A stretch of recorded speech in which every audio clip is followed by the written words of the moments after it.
We still haven't found alien life out there, not because the universe is empty, but because we may not be looking for the right things.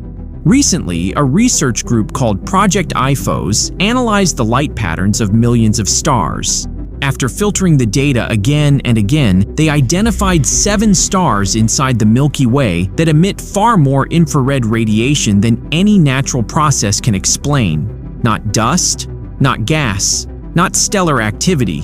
Something is producing excess energy, and we don't know what. Could these be Dyson spheres? Right now, no one can say for sure, but the question itself is no longer science fiction. And this leads to a far bigger concern. If a civilization exists out there that can control the energy of an entire star, or an entire galaxy, then what exactly are we dealing with? Human technology is advancing unbelievably fast. AI alone is about to rewrite how our world functions. But even with all our progress, we're still a Type-0 civilization, barely able to manage our own planet, while the Kardashev scale extends far beyond anything we can imagine. So before we talk about Dyson spheres, before we talk about alien signals, and before we talk about the dangers of a Type-7 civilization, we need to understand one thing. If such a civilization is real, we would never detect them by their intentions. We would detect them by the mistakes they leave behind. The Kardashev scale was originally created to measure how much energy a civilization can use. For us, it's mostly a thought experiment. For the universe, it might be a warning label. Right now, humanity isn't even on the list. We still depend on fossil fuels, limited energy systems, and fragile infrastructure. We can't control our climate, we can't stabilize our planet, and we can't travel beyond our own solar system in any meaningful way. Yet we're trying to understand objects in the universe that may belong to civilizations tens of millions of years ahead of us. A Type-1 civilization would control the energy of an entire planet. A Type-2 would build structures around its star.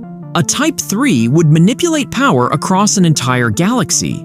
Most people stop thinking after Type-3 because anything above that stops feeling like civilization and starts feeling like physics. But the scale doesn't stop there. A Type-4 could operate across galaxy clusters. A Type-5 could cross the boundaries between universes. A Type-6 would function inside higher dimensions. And a Type-7 would not work within the universe. It would work on the universe. At that level, stars aren't resources, galaxies aren't homes. The laws of physics aren't restrictions, they're adjustable settings. If such a civilization exists, their tools wouldn't look like machines. Their structures wouldn't look like megastructures. Their presence wouldn't show up as radio signals or spacecraft. It would show up as errors in the universe, anomalies in starlight, regions of space where galaxies are missing.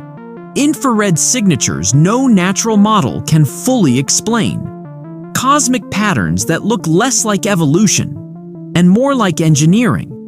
And this is where the real problem begins. Because we are just advanced enough to notice something is strange, but nowhere near advanced enough to understand what it means. Astronomers look at certain voids and call them statistical outliers. They look at dim stars and call them dust obscured. They look at unexplained heat signatures and call them instrument artifacts. But how long can we keep explaining the universe away before we admit that some patterns may not be random? We're in an uncomfortable position. We can recognize that something is off. But we can't tell whether we're looking at nature, coincidence, or the footprints of intelligence so advanced that we mistake it for the structure of the cosmos itself. And the deeper we go, the more the universe starts to look less like a natural landscape and more like something that has been modified. When astronomers study the universe, they expect chaos, randomness, natural processes, explosions, collisions, expansions, decay, the usual story. But every few years, something shows up that doesn't fit the script. A star that dims in a way no normal star should. A region of space that has less matter than physics allows. A galaxy sending out heat but no light. A void so large it shouldn't exist in the lifetime of the universe. Individually, each anomaly gets explained away. Probably dust. Probably an old star. Probably an error in the data. But when you step back and look at them as a pattern, the picture becomes very different. Some stars dim too cleanly, as if something massive and artificial is passing in front of them. Some galaxies show energy signatures that don't match black holes or dark matter. Some regions behave as if someone has turned the cosmic settings down. Density, temperature, radiation, all lower than they should be. These aren't the signs of a civilization building cities or planets or ships. These are the signatures of something using entire sections of the universe as tools. And here's the part that should worry us. A Type-7 civilization wouldn't communicate with radio signals. It wouldn't build megastructures that we can see. It wouldn't leave ruins we could detect. It would leave distortions, gravitational imprints that make no natural sense, heat patterns that appear without a source, regions where physics behaves like someone has edited the settings on a simulation. You wouldn't see the civilization. You would see the effect of its existence. And humanity, right now, is like an ant staring at footprints in the sand, knowing something huge passed by, but having no idea what it was or whether it's still nearby. We keep calling these things mysteries of the universe, but what if they're not mysteries at all? What if they're maintenance marks, side effects, leftovers from processes we can't even describe? And the real fear isn't that we've noticed them. The real fear is that something advanced enough to reach Type-7 might notice us noticing them. If humanity ever discovers a Type-7 civilization, our biggest problem won't be communicating with them. It will be the fact that they now know we exist. Because on their scale, life doesn't mean biology. It doesn't even mean intelligence. It means patterns. Patterns of energy, patterns of matter, patterns of space-time. To them, a planet with technology is just a bright statistical glitch, a tiny spike inside a universe they normally control with precision. And any spike is a problem. When we look at ants, we don't see individuals. We see movement, noise, something that might interfere with what we're building, something to step around or step on. A Type-7 civilization would see us the same way, not as a species, but as a disturbance. Humans imagine aliens sending greetings or warnings, but a civilization operating on the scale of universes wouldn't talk, it wouldn't debate, it wouldn't visit. It would do what we do when an ecosystem becomes unstable. We analyze it, we stabilize it, we prune what doesn't belong. And here's where it gets uncomfortable. Every time our telescopes become more powerful, every time we send a probe deeper into space, every time we learn a little more about the structure of the universe, we increase the chance that someone or something detects the change. The universe has background noise, a predictable balance, a rhythm. Human technology interrupts that rhythm. Our radio waves, our fusion experiments, our attempts to measure the cosmic background with impossible precision, our growing ability to detect anomalies on the largest scales. We think we're exploring, but from the outside, it might look like we're pushing against whatever boundaries they have set. And a Type-7 civilization wouldn't ask why. It would simply correct the disturbance, quietly, efficiently, without warning. This is why finding them isn't the danger. The danger is them finding us and deciding our universe was never meant to have creatures capable of noticing the truth.